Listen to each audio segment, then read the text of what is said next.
हम किसे कामयाबी समझते हैं? जो ज्यादा दौलतमंद है ज्यादा कामयाब, जिसकी जायदाद ज्यादा है ज्यादा कामयाब,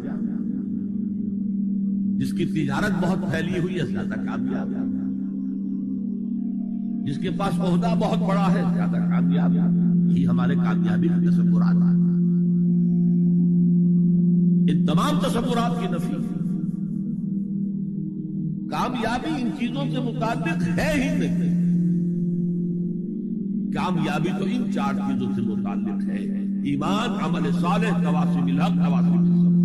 ये है तो कामयाबी है, ये नहीं है तो कोई कामयाबी नहीं। आपको सल्तनत अर्जी मिल जाए कोई कामयाबी नहीं, दुनिया भर की नेमतें मिल जाए कोई कामयाबी नहीं, जब तक कि ये चार चीजें मौजूद न हो: ईमान और अमल सालेह, तवासिबिल हक, तवासिबिस सब्र।